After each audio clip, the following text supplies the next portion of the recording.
Hey guys, Tyler2K here. This is a video I started working on about 7 months ago, and I decided to finally publish this, so please enjoy. Now I'm going to go ahead and post a preview of what the final result looks here. That way you don't have to sit through the whole video if you want to just get like the gist of it.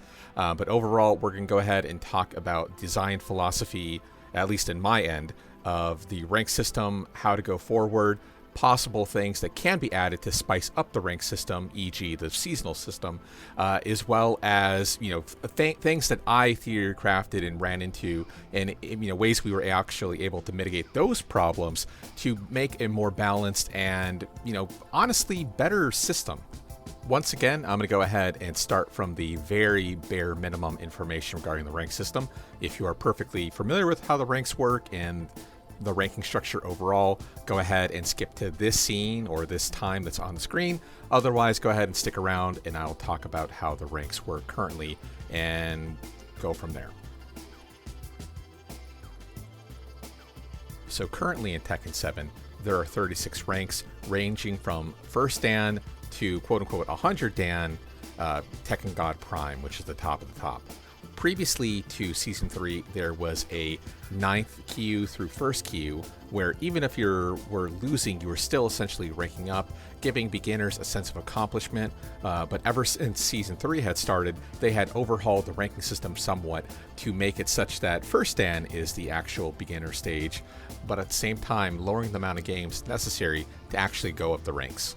Furthermore, Namco had added a system such that if the character you're currently playing is lower than your opponent's highest ranked character, you'll actually get bonus points to quickly level up even faster.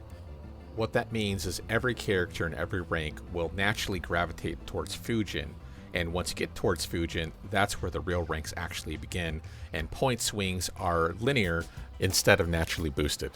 Now finally, a system that has always been implemented is that depending on your highest ranked character, the lowest ranked characters that you've not played will actually be naturally leveled up, such that if your highest ranked character is Tekken God Prime, the lowest rank for the rest of your characters, with some exceptions, will be Mighty Ruler. What that means is that there is a gap of roughly 20 ranks between the beginner area and the highest tip-top rank, and every other rank in between from, Mighty Ruler up to Tekken God Prime will cause a little bit more buffer for beginner players. So that way they're not getting camped by experienced players, and beginner/intermediate players will be able to fight against players towards their actual rank, making it overall a much more fun and balanced experience. So in the creation of a season mode, we're looking to condense the ranked experience into monthly or bi-monthly seasons. So obviously, the first thing we need to do is cut out a lot of excess waste. And the easiest way to do that is to compress the ranks into larger, overarching ranks. Although, the immediate issue should be obvious. With 4 distinctive ranks between tiers, a brawler may perform significantly worse than a Vanguard, just in the same way that an Emperor may perform significantly worse than a true Tekken God. Not to mention that someone who has worked their way up to true Tekken God might be offended to be, in a sense, demoted to Emperor in a seasonal mode. So by creating unique, distinctive seasonal ranks, we can go ahead and cut out any possible stigma that may occur from the current rank system to the new one. The easiest way to approach this problem is to use the currently quote-unquote colored ranking system and then going from there. Namely, green rank, yellow rank, orange rank, red rank, violet rank, blue rank, purple rank, and finally gold. So creating a quick mock-up based on the initiate ranking artwork, I extend this color motif to create new distinctive ranks. Of course, where's the fun in a seasonal mode if we don't actually have a proper top of the rank system? So naturally, we're going to go ahead and make the Tekken God Prime or Tekken God Omega rank the start of the numerical rank system. So keeping with Tekken theming, the lowest percentile will be Tekken Force, top 100 to 51 will be G Corp, and the absolute tip top will be the Tekken Zaibatsu logo. So from here, one might be inclined to call it a day, saying, oh yeah, the rank system is perfectly fine here, boom, push it, this is now your seasonal mode. But there is a huge pitfall immediately here, namely by condensing and compressing all these ranks together, we're effectively losing resolution between good players and really good players. And that's due to a preferred plus or minus 2 game, a Tekken God Prime at the worst case scenario, would actually be hunting someone at roughly a Fujin level. So by subdividing the purple ranks, we can go ahead and avoid this pitfall right away. Since the seasonal mode is really designed to allow top-ranked players to face each other and effectively assign a numerical rank, we should talk about how the numerical tiers really interact with one another. And the simplest solution is to actually treat these numerical tiers as their own ranks themselves. Maintaining the ±2 preferred rules, a Tekken Zaibatsu ranked player will look at the pools for G Corp or possibly up to the gold rank. Of course, if it's unable to find any players in one of these pools, it's going to go ahead and dip into the purple rank pool as well. The same is true for the Tekken Zaibatsu pools. It will dip into G Corp or Tekken Force before it will dip into the gold or purple ranks. This should hopefully ensure a naturally healthy top tier pool while allowing lower, not quite as good players to still dip their toes into the Tekken God Prime or actual icon ranks. Now this might be somewhat of a lost art on players who've just played Tekken 7 on consoles and PC, but previously Namco would actually hold special events and give away prizes for players who would play in tournaments on an offline scene such as an arcade. So the seasonal mode is a great place to bring this back. Here's a couple of mock-ups and general ideas of what can be added. Of course, these will be temporary titles resetting every season.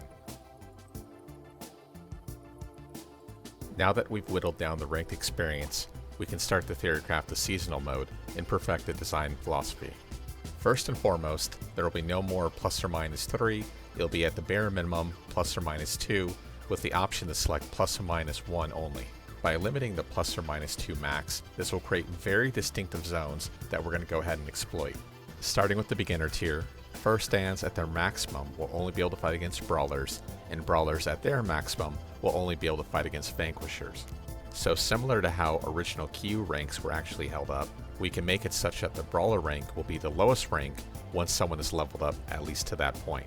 What that really means is we're in a sense offsetting the 0 rank, such that brawlers will effectively be the starting point, and the absolute beginners will at least be able to dip their toes into the seasonal mode without being completely blown up.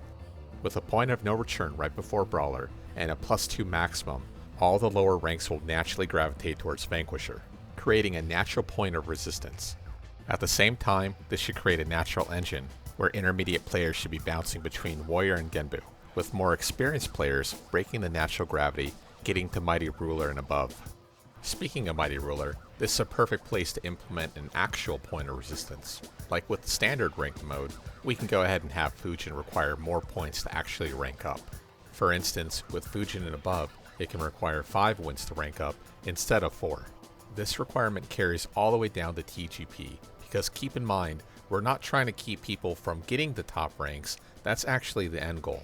Instead, we're approaching the problem as a simple skill check, that way the numerical ranks are properly saturated. Putting it all together, we have a neatly compacted rank mode turned seasonal mode. That should allow for high-end competition without excluding any players of any rank or skill level.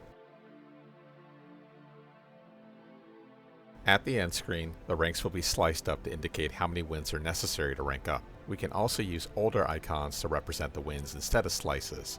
Not to mention we can combine the two to create a very clear representation. Similar to the current ranked, once you exhaust all your slices, you're at a demotion risk. Once your slices are all full, you're at a promotion chance. As soon as you rank up, your next rank has 1 slice complete and X number of wins to reach the next rank. Of course, the problem here is that the very first game using this system would be incredibly important. Namely, if you were to lose your first game, that will immediately put you into demotion risk. Rather than add more slices, the very first game after rank up can be a quote-unquote free game.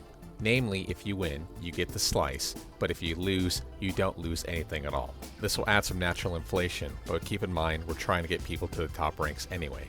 On the topic of rank inflation, if it's found that leveling up is way too easy, we can always go ahead and move the point of resistance. If we were just to move it up even 2 ranks to the natural point of resistance, it would create an even more aggressive engine, one where lower ranked players would likely not even be able to break into Fujin or higher, which is great for the highest level of competition, but really bad for everyone else.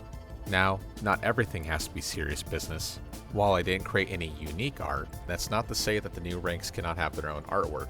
For instance, here's some artwork that I brought back from older Tekken games, and I'm sure there's many more in the Namco archives that can be used. Now, while using the system should ensure that there's plenty of population going forward beyond the first season, second season, so on and so forth, we need a way to properly distinguish between current high-ranked players and lower players such that we don't get a newbie stomp sort of situation going. And the best way is using the current rank system's minimum rank boost. For instance, when a player hits Tekken God Prime, their minimum character will be boosted to Mighty Ruler. We can go ahead and do the same thing in seasonal mode. Using this as a benchmark, we'll go ahead and cascade this idea all the way down the line. With every 2 tiers of ranks, bring a -1 rank beneath the absolute maximum TGP/Mighty Ruler. Now there's 2 things of note here, one obvious, one not so obvious. Once again, by putting the general population beneath the point of resistance, this should allow for an adequately large pool of players to select from. The less obvious thing is by putting the players who have Mighty Ruler or above ranks currently into a spot no lower than the Vanquisher zone will, by definition, keep them out of the beginner's area. The obvious downside to the system is by rank deflating, we get to a point where we can only squeeze the ranks together so much more. Therefore, Vanquisher, Warrior, and Brawler ranks, and all the ranks between those, will essentially be squeezed together into the single Brawler rank. At first, it might not be great for the people who are currently at those ranks, but they're so below the point of resistance that they should easily be able to get up back to their rank. Everyone else uses rank points. Why didn't you? Because simply put, a ranked by points really sucks. And while there may be a clear-cut goal or target that the end user can go ahead and take a look at, the truth of the matter is that the average everyday person will not be able to actually conceptualize the necessary steps to go ahead and rank up to the next level. Here's a pretty good example.